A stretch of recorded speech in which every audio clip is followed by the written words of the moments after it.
Now I wasn't actually going to post this video, to be honest, because I'm so embarrassed by how much I suck as a race car driver, but then my wife told me to stop being such a pussy, and so here we are. So this, I guess, is what you'd call the morning after the day of the event or something like that. Does that make sense? Probably not. Basically, on Sunday just been, I put this car on a racetrack for the first time since restoring it, and it's the first time it's been on a racetrack in nearly 20 years, 19 years to be exact. The last time it was on a racetrack was at Mid-Ohio in 2006, so 19 years. It was a sprint event at my local racetrack Manfield, which is a couple of hours away from here. And cars are basically set off at 5-minute intervals. So you're not racing anyone else, you're just sort of racing yourself and lapping as quickly as you can. And for someone like me, it's a good place to get some track time and get to learn the car and its quirks and my quirks, I guess, and see what we're sort of both capable of and the areas where we both need work.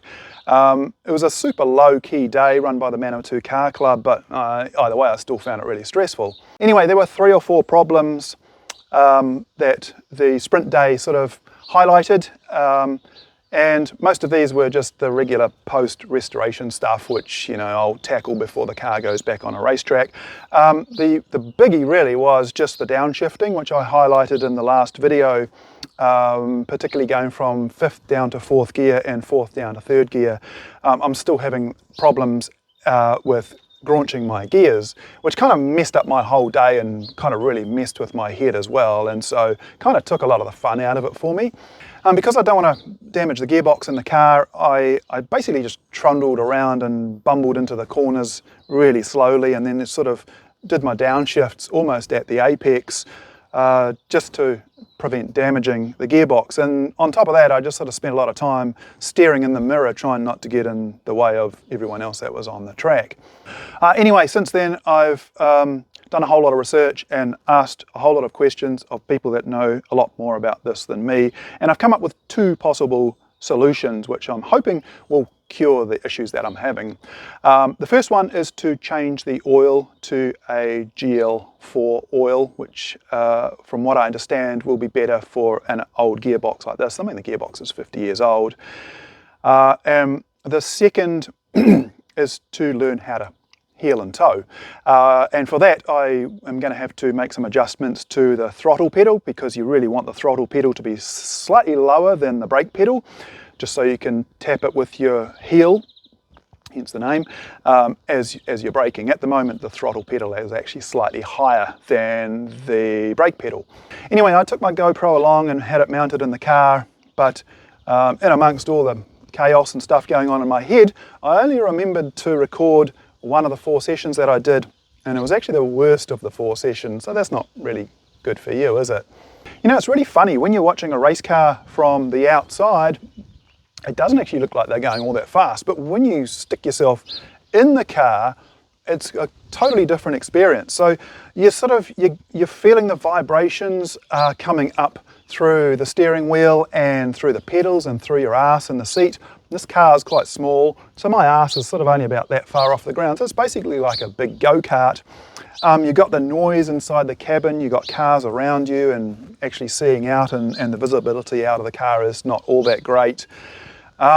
So yeah, it feels like you're going way faster than you actually are. You can feel all of the little bumps on the road and everything like that, and it feels like you're flying along, even though in my case basically everyone else was passing me on the track, so I knew I wasn't going very fast.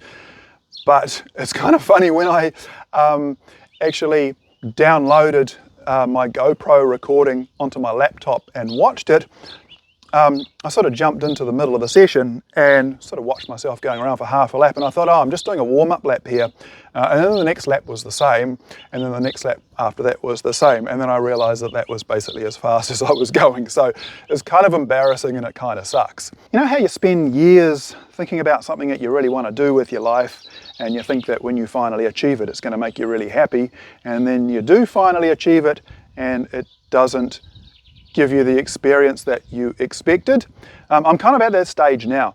You know that old saying, never meet your heroes because you may be disappointed? Well, that's sort of how I feel at the moment. It was a funny old day. I put the car basically back on the trailer at the end of the day in the same condition that I rolled it off, other than a little bit of damage to the front flare, which I can fix pretty easily. But yeah, like right now, I sort of feel like I'm one of those people that enjoys the idea of owning a race car, but not actually racing it. But at the same time, I've got so much sweat equity into this thing that I feel like I have to persevere and keep going. And I'm sure it's going to get better. And I'm sure that looking back on this video in the future, I'll kind of look back at it and laugh. At the moment, I don't really feel that way. But anyway, what I'm going to play for you now is just an edited highlights reel of my dodgy third session of the first time that this car has been on a racetrack in nearly 20 years, and the first time that the pilot has been on a racetrack in even longer than that.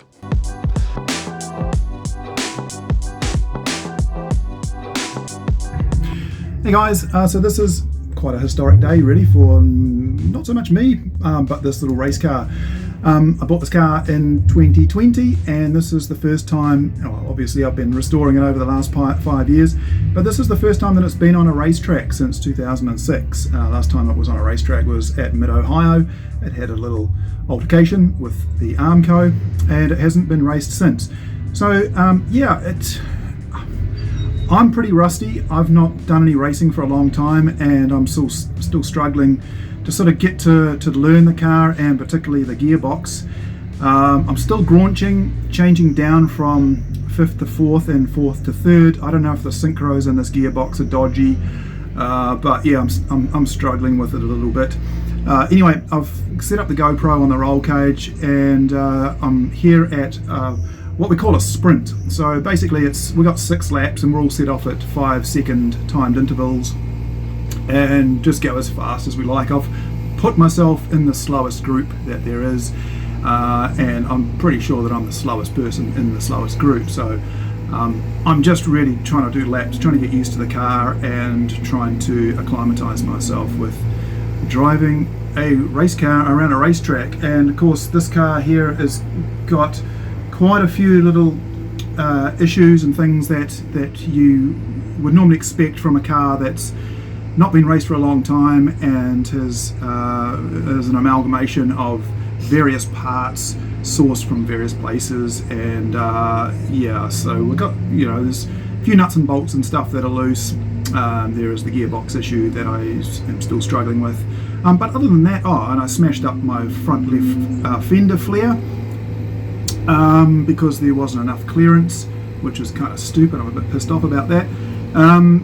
But that can be fixed. And so yeah, I'm kind of all at sea, because this is the first time I've been on a racetrack for a long time, since my old karting days. And yeah, there's a lot to take in, you know. It's loud, and it's smelly in here, and you know, you got your helmet on and your Hans device, and there's not a lot of visibility out of the car. And so yeah, I'm really sort of struggling a little bit, but I've had 2 sessions so far, and I'm sort of getting a little bit more comfortable with each session. But yeah, I'm going to be going back out again soon, so I'll start up the GoPro so you guys can come along for the ride, slow as it is. And yeah, anyway, post in the comments below. I'd love to hear from you guys. Anyway, see you then.